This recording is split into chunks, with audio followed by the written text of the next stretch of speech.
J'espère que vous allez bien. Aujourd'hui, on se retrouve dans une nouvelle vidéo et je vais vous faire un petit tuto pour réaliser un petit chouchou. Donc, vous aurez besoin d'une machine à coudre, d'une bobine de fil. Donc, la mienne, elle est plus foncée que mon tissu pour que vous voyez bien mes lignes de couture. D'une paire de ciseaux,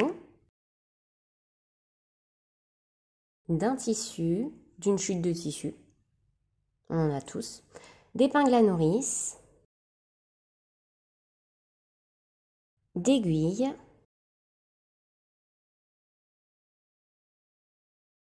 d'un élastique. Alors je vous conseille un élastique de 0,5 de hauteur et d'un mètre ruban et d'un fer à repasser aussi. Donc vous allez commencer par couper votre bande. Donc moi j'ai coupé 45 cm sur 10. Après vous adaptez comment vous souhaitez. Et l'élastique j'ai fait du coup 16. C'est plus ou moins le tour de poignet avec les marges de couture. Donc je vais venir plier mon tissu endroit contre endroit. Et je viens épingler le tout.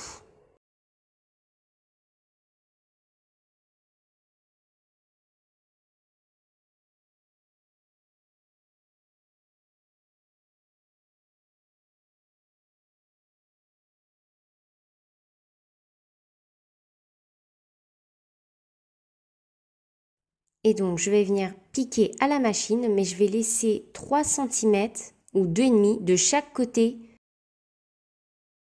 de ma bande.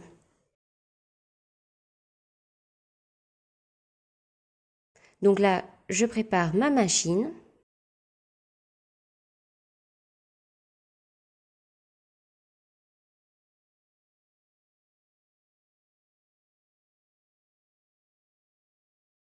Et je vais venir coudre le tout au point droit.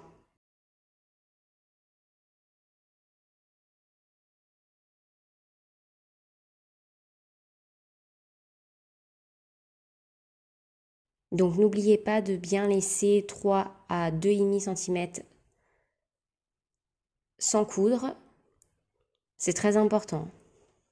Donc une fois que c'est fait, je viens retourner le tout.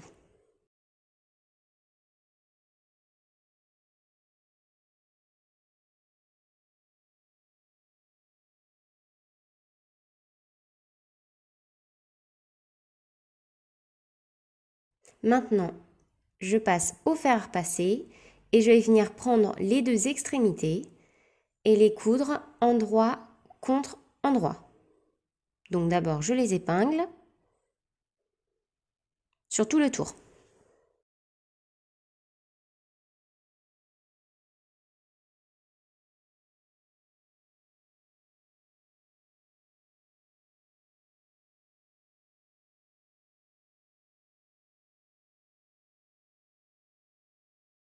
Une fois que c'est fait, je passe à la machine, au point droit.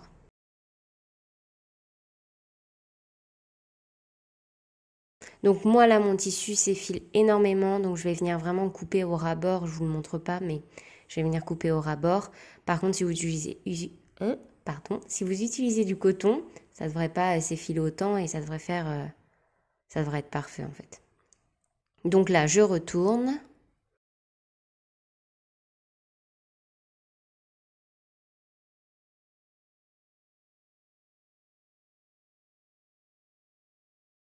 Bon, moi, j'ai coupé comme je vous ai dit, mais vous ne le voyez pas dans la vidéo. Du coup, maintenant, je vais venir prendre une épingle à nourrice et mon élastique. Et je vais venir le faire passer tout le long du tube.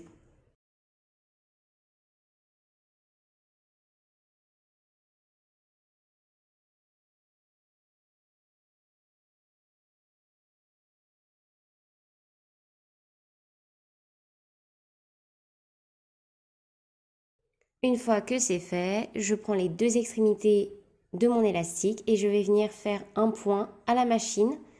Je vous conseille de faire un point zigzag comme ça, ou un point droit comme vous voulez, mais point zigzag au moins vous êtes sûr que ça ne bougera plus du tout.